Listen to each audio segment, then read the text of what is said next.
Sports Network halftime show. Coach Marc Marizzaldi of the Seton Hill men's baseball team. And, Coach, it seems like it was just yesterday that we were with you guys in Reading, and you were falling just a couple of wins short of the World Series in Cary, North Carolina. But hard to believe we're already talking baseball here in February. Yeah, the off-season's been a busy time for us, which is good. I think it makes things go pretty quick. But our season opening up in a couple days. We're certainly looking forward to it. We had a disappointing ending to an awesome season last year, so that kept us kind of hungry through the summertime, through the wintertime. But guys have worked really hard, and we're finally at the point where we get outside and start playing some baseball. Coach, let's talk about your trip. Let's first remind everybody just how good Seton Hill University baseball did last season. You broke a school record in the baseball program's history with 46 wins. First seed in the Atlantic region. Again, fell just a couple of wins short of the the World Series in Cary, North Carolina. The Seton Hill team also won the WVIAC regular season title. Coach Mavs was WVIAC Coach of the Year for the second straight year, and you guys had a lot of accolades postseason as well. Just talk about you guys, your first trip of the season, not going to Florida this year. Well, you will touch Florida a little bit, but you normally open the season in Florida. You'll be heading to South Carolina and North Carolina. Just talk about your opening trip this season. Well, we're excited to go down to Florence, South Carolina, and open up against Francis Marion. They are a perennial Division II powerhouse, I guess, coming off a couple of 40-win seasons. Very strong team down in the Southeast region. They actually just opened up a new $11 million ballpark last year, so we're going into one of the best Division II facilities in the country against one of the best Division II teams in the country. So it's a test for us right out of the gate to kind of gauge how good we are. Like most other Southern teams, these guys have 5, 6, 7 games under their belt and been outside a lot longer than us, but. That'll be a good test for us to open the season. The following weekend, we go down to Williamston, North Carolina, and we play against 3 northern schools. Lemoyne, who we had played last year, who's in the top 25. Glenville State, who's in our conference, and then we finished that weekend against Millersville, another very strong team from the PSAC that we played last year. We played down in Williamston last year, and had a successful weekend, went 3-0 there, including one of the craziest games I've ever been involved in against Lemoyne. We ended up beating them 17-16. Wind was blowing out that day. Yeah, 13 home runs. We're probably the only team in the country that ever gave up 8 home runs and still won. So I'm looking forward to maybe a 2-1 game against Lemoyne this year. The following weekend, the first weekend in March, we're going down to Florida Tech, and they're a very, very good team down in the Southeast region. I think the last time I checked a couple of days ago, they started 7-0, getting themselves into the top 25. We don't know much about Florida Tech, other than they play in probably the best conference in the country. So we know, without even seeing them play, that they'll be a very good squad that's going to give us a good gauge early on in the season. So what's difficult is, you put your schedule together, sometimes 2 years in advance, and you kind of go off of what you believe at that time is going to be a good schedule. Fortunately for us, it's kind of held true with Francis Marion and the North Carolina schools in Florida. We think we have a pretty good slate up front to give us a gauge on whether we're as good as the hype that we're receiving right now. Let's talk about that hype, Coach. You guys come in again. It seems like you excel with that bullseye on your back. This is a couple of years now as the program has built that you're really playing with that preseason hype, and it's certainly there again this year, ranked in the top 25, many publications. Baseball America picks you guys to finish second in the nation. I know you're all about postseason hype. You'd rather have that, but just kind of talk about playing with that kind of bullseye on your back. Again, the preseason coaches poll as well picked you guys in the WVIAC to repeat as regular season and tournament champions this year. Fell short in the tournament last year, but talk about playing with that extra pressure. Seems like you guys enjoy that. Well, it's exciting. I mean, I'd be lying if I said that we're not really excited to have that notoriety and get all those recognitions before the season. It's exciting for our players. It kind of gets things, adds a little bit more fuel to the fire, I guess. You're talking about having a bullseye on your back. Gives us a little bit more to prove once we get out there and start playing. But at the end of the day, it's a lot of hype, and yes, it's exciting, but as a coach, you really got to kind of manage your players' heads a little bit and make sure that they digest what they're seeing and what they're hearing, but they don't live off of that. They need to understand that, some of those rankings and things are people's opinion, and it really doesn't have any bearing. And we just need to kind of continue to focus on what's important to us and continue to do what makes us successful rather than be motivated by what our rankings are. So, I think with success comes expectations, and we've certainly had a lot of success the last couple of years. Is our team, one of the best teams in the country this year? I don't know. I think we have some talent, but every year we're a different team. We had some strengths last year on our team that might not be strengths this year. So we need to kind of change and adapt, but at the same time live up to those expectations, within our conference, within our region, and now and in an exciting way at the national level. So. And a follow-up to that, Coach, it really is a credit to guys in the program in the past. Last year, the year before, as you build this program, they keep getting more respect. Talking about the current then group of guys, your program keeps getting more respect every single year because of the guys that may have graduated by now. Sure. We kind of tell recruits to understand where our baseball program is right now, which is our 10th season. You have to really understand where we came from to get to this point. 10 years ago or 9 years ago, we didn't have a field on campus. This gym, beautiful gym that we're in right now, didn't exist. We didn't have a weight room. So what we tried to do back then is just make sure we recruit good character guys that were very blue collar, wanted to come in and work extremely hard to be successful. Those ingredients were pretty good for us and seemed to allow us to have success. So we've tried to really stick to looking for good blue-collar kids. And I think what happens every year when we have success doing that, it kind of becomes contagious, where you get a good kid and recruits recognize, I know so-and-so who went to Seton Hill and he had a great experience, and I like to kind of follow in his footsteps. So we know what we're looking for, and when we get those type of kids, they seem to breed success. And again, I think as long as we can stick to that plan of making sure we get blue-collar kids, hopefully we'll have the right mix of guys every year to be competitive. Let's talk about this season's team, Coach. You guys go down again, as we mentioned, to South Carolina, North Carolina, Florida as well. I want to ask you, though, through the fall and now through the winter and preseason and things like that, do you kind of treat this as almost spring training as you compare it to Major League Baseball? How many positions right now are open for a competition? And is it kind of like almost a spring training for you guys to compare it to Major League Baseball? Yeah, it certainly is. That's a really good analogy. Our spring training, unfortunately, has to be mostly indoors. But we don't have that luxury that the big league teams do of playing all those exhibition games, spring season, in spring training, where you can, just throw your pitchers one inning and keep guys moving in and out and stuff like that.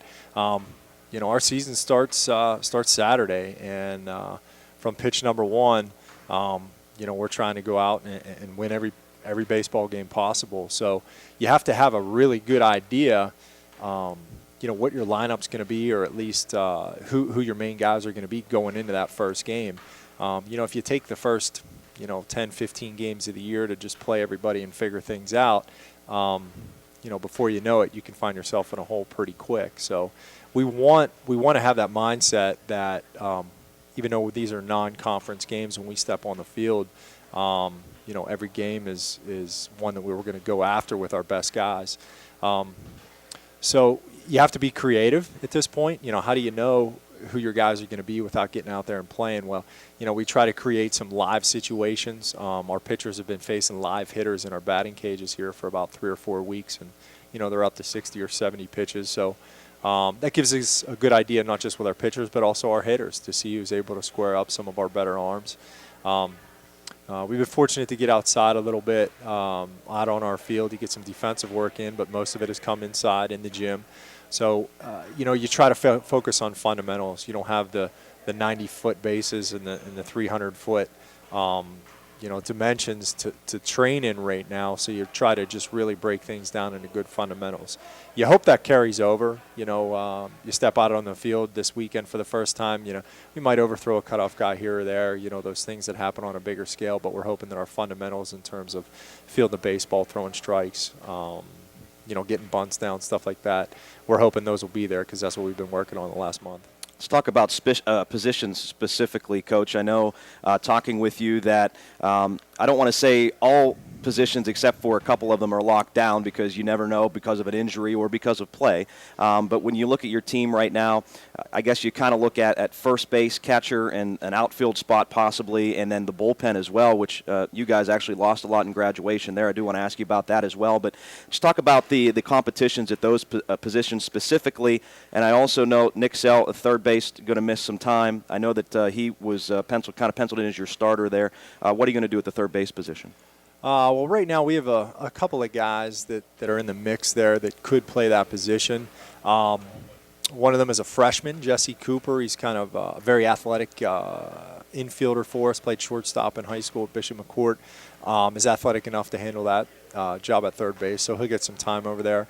We may move Cody Harold in to get a little bit of time at third. He's a versatile guy. Maybe even Brett Sullivan.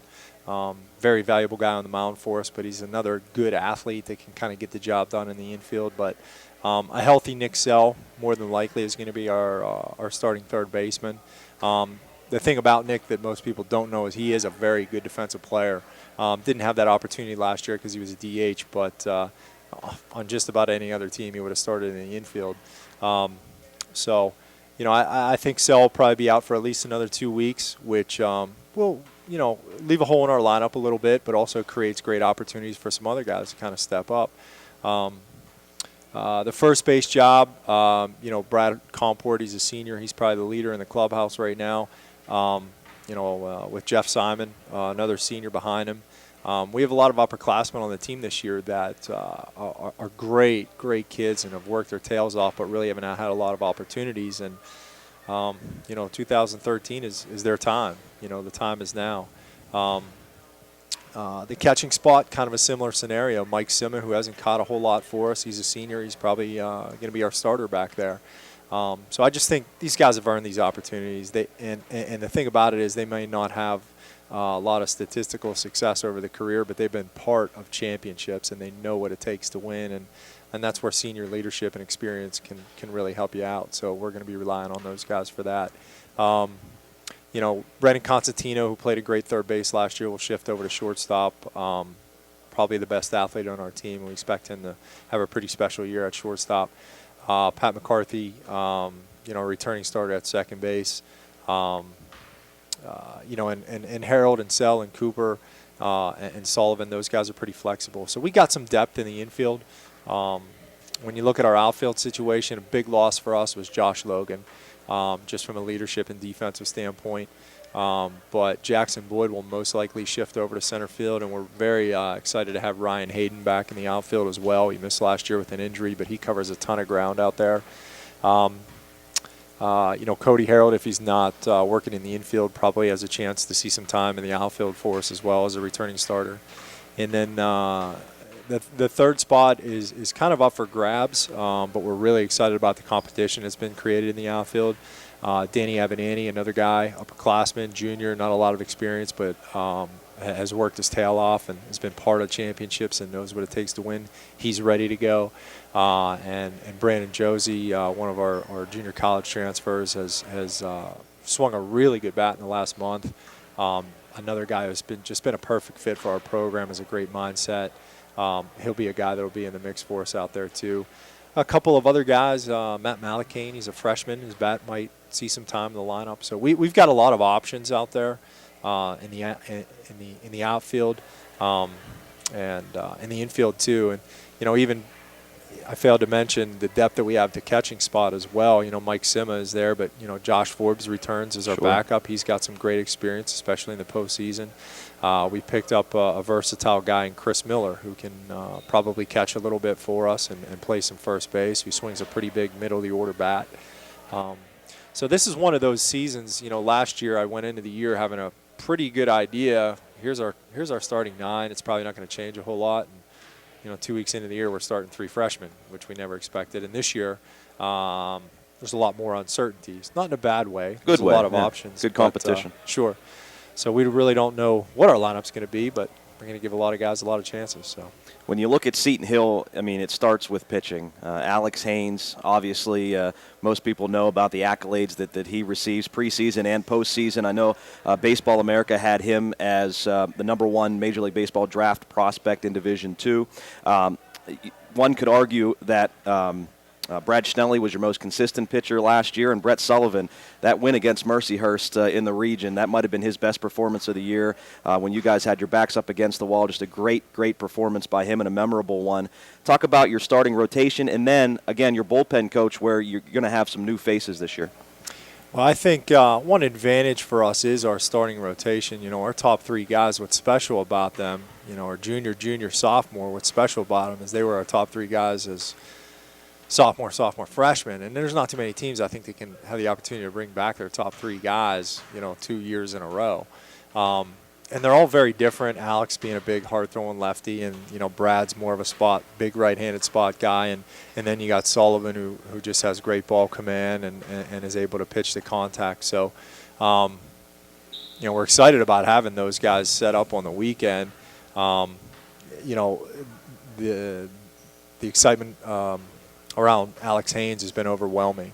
It's truly a lot for a guy 21 years old to handle because it's happened so quickly for him. Sure, he had a great year for us, but his summer up in the New England League really boosted his draft stock to the point where he's going to have a pretty good opportunity to move on after this year. So, but he's handled it incredibly well. What I'm so proud of Alex is not necessarily that he's a draft prospect, but how he's handled it. He's kept everything in perspective. He's so loose and relaxed, and his focus continues to be on the team and winning. Yeah, we talk about the team having pressure, but obviously Alex has a lot of preseason pressure as well. Yeah, and you wouldn't know it by talking to him. He's kind of a loose kid who likes to have fun, and that's why he has success. Now, Schnelly's nursed a back injury where he missed our entire fall, so the verdict's kind of still out on how Brad's going to throw and how he's going to hold up. Lately, he's been throwing the ball really well, but we'll probably have to be a little bit careful with how we use him and make sure we keep him healthy. Is that a situation preseason, Coach, where we may not use him as much to try to work him back into the rotation? Or? No, I mean, he's our #2 guy going into the season. Okay. We'll probably try to manage his innings a little bit more carefully than we do the other guys, and just monitor his health. Being a back injury, it could be something that could really keep him down for a while. So we're going to keep an eye on that. But he appears ready to go, at least for this weekend. After those 3 guys, we're really excited about the return of Sam Basham. He was second on our team in appearances last year and played a huge role in the success of our bullpen. And you had mentioned, Dan, about the bullpen and it being such a big factor. And, we won 46 games last year. Our bullpen won 23 of those. Wow. And we could talk about how successful our team was, but I think that's the one thing that set us apart. Every team that we play had good pitching. Every team that we play had hitters and ran the bases and things like that. But we put so much emphasis on developing our number 4 through 10 pitchers that those guys won a lot of games for us. And, Sam Basham is back, who will be in our 4, 5, 6 hole, somewhere like that. We're bringing back Bob Carbaugh, who was on the shelf last year with Tommy John. He appears to be ready to, fill in somewhere the middle of the rotation. We have some other young freshmen that, whether they're ready or not, are going to get thrown into the fire. Jordan Fuller's a guy that we're excited about. He's coming along well. We also have Logan Ertz back.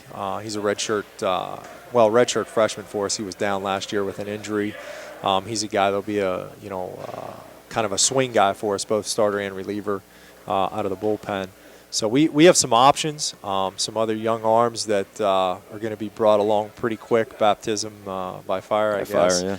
So, but, it's important that we continue to develop our young arms. Everybody looks at our staff and thinks we have great pitching because of our top 3, and those guys are good, but you just never know what you're going to get with freshmen. But we feel like our freshmen are prepared very well, and just the fact that they've been surrounded by guys like Alex Haynes and Brad Schnelly and Sam Basham every day in practice, they've kind of their learning curve has escalated pretty quick, and I think they're all ready to go. I want to ask you, Coach, I know you mentioned Chris Miller and Brandon Josie. These are a couple of guys that transferred in, and I know that Brandon actually transferred from California. Talk about where that tie was with California recruiting someone with that kind of talent from California. And then, of course, Chris Miller, who is kind of fighting for a spot catching in first base. I know you said he swings a good bat. Actually led the WPIL out of Sarah Catholic in batting average his senior year. So I know a couple of guys that you're excited about working their way in with your other guys returning. Well, the connection to Brandon Josie, actually one of our former assistant coaches, Roberto Saenz, is originally from the West Coast and spent the last couple of years coaching at a junior college, Ohlone Junior College, out in California, Northern California, and that's where Brandon played. So, it's all about having connections. But the important thing, Roberto spent time in our program, and he knew the special type of kids that we were looking for, and Brandon's just been a perfect fit for us. He's bought in everything. We're super excited to have him. So. And then in Chris Miller's case, we recruited Chris pretty hard out of high school. He decided to sign with Akron. They had a coaching change, and he was looking for a home. I think that we were probably his second choice out of high school, so when things didn't work out, it was kind of no-brainer for him to look back here, to us, and we welcome him with open arms. Where he fits into the mix, we're not sure yet, but like you mentioned, if he swings the bat like his past experience in high school, he's going to be a big factor for us. Let's talk about your main goal. Obviously, you hit the goals of trying to win the WIVIAC regular season, Coach. You try to win the WVIAC tournament, clinch that first seed in the Atlantic Regional. But I know with your program and talking to you guys and talking to the players, you're not afraid to say that your goal is to get to the World Series. That is your main goal, to get there, and obviously to win it like Westchester did last year. Talk about what you guys are going to have to do well this year to finally get there. Well, I think, when we talk about goals, we do have a goal of getting to Cary, and I'd be lying if I said that I'm frustrated of getting to the regional and not getting past it. It's kind of the old song and dance. So if we're fortunate enough to make a regional, man, I don't want to go home without that trophy. I'm sick of doing that. So, but in all honesty, our number one goal right now is to go out and play a great first inning against Francis Marion. And I think that's how we'll eventually get to Cary. We have somewhat of a young team. We only have 5 seniors this year. And you can talk about the World Series. Half of them have no idea what that means or what it takes to get there. So it's important for us as coaches and also some of our upperclassmen to keep things in perspective and not get too far ahead of ourselves. We need to just continue to kind of take care of business one day, one game at a time. And I think ultimately, to get to Cary, we learned last year, look at Westchester. It's a team that ran the table in the postseason, won 8 straight. So it's really about playing your best baseball at the right time. We played well down the stretch last year, but I think we may have played our best baseball in the middle of the season. We won a 19-game win streak and, had a hiccup towards the end, but we got back on track. But it's all about just building towards that. So that's why we got to keep this a learning process through the season. Yes, we know where we eventually want to be, but with a young team, we just can't get ahead of ourselves. We just got to make sure that we're going out and learning how to get better every day. And, by the end of the season, if we keep that focus, we'll be where we need to be. And hopefully you guys will get there. And, Maz, I have to ask you one final thing. With us broadcasting your games last year in Reading, in West Lawn, and also in Johnstown, the emails that we received were just a tremendous amount of them because of the fact that the baseball program is so popular. The parents' support, the alumni support that you guys get has to be overwhelming at times to you. It is. It's just exciting. I feel very fortunate to, number one, be given the opportunity to start a baseball program here at Seton Hill. The support from the administration has been awesome. And at the end of the day, I think we try, me personally and our coaching staff, we try to work really, really hard to create a great experience for our guys. Everything from the nice gear to traveling well to playing good competition to giving them the best resources to train and to get better. Because at the end of the day, when those 4 years are gone, they need to be able to look back and say, yeah, I had a great experience there, but they got to stay attached to it in some way. And you're right, our following from our alumni, even though we don't have that many alumni, has been awesome. And I think that becomes contagious where it's carried over to the community a little bit here in Greensburg. And starting to become more of on a regional scale, our recognition, and we're starting to see the benefits of that through recruiting too. So, and you and your crew have certainly supported that and kind of increasing our visibility and publicity. Now that we expand our recruiting base and start getting kids from out of state, even all the way out to California, and we tell them a lot of our games are live radio broadcasts, they're pretty excited about that. And Brandon Josie's dad did get in touch with us last year and was listening. So. Yeah, so now it's an exciting thing. With our move to the PSAC, it really steps up the caliber of baseball that we need to play, the caliber of players we need to recruit. So the more support that we can get, from, the media, from our alumni, from the university, what it's going to do, I think, is help us to continue to compete on a national level year in and year out. And ultimately, the more excitement that surrounds our program, it helps us achieve that number one goal of creating a great experience for our players.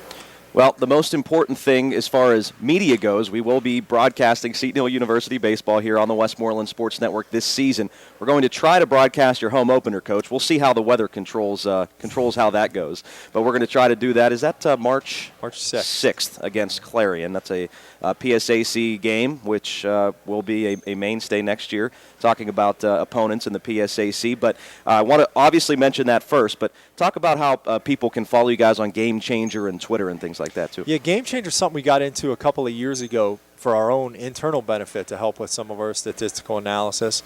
But it's been awesome. Our fans can follow us live stats, and it actually gives them the access to some incredible statistics and spray charts and all this different stuff. So, live updates throughout the season, every game. We got on to Twitter. I kind of gave into my social media holdout, and we've got our Twitter account up and running now, which is a great place to get kind of daily updates on how things are going.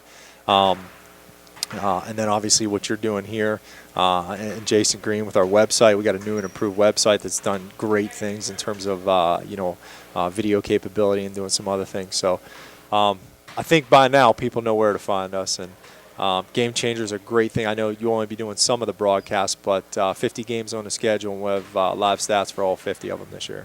Coach, thanks a lot for your time here, and good luck this season. Looking forward to covering you guys, hopefully, all the way to Cary. Absolutely. Thank you, Dan. It was a pleasure. Coach Marc Marizzaldi of the Seton Hill men's baseball team as they head down south to South Carolina, North Carolina, and Florida as well for their opening trip. And, again, you can listen and follow Seton Hill University baseball here on the Westmoreland Sports Network all season long. We'll be back. Halftime show will continue after this. We have a look at the stats right here on the Westmoreland Sports Network.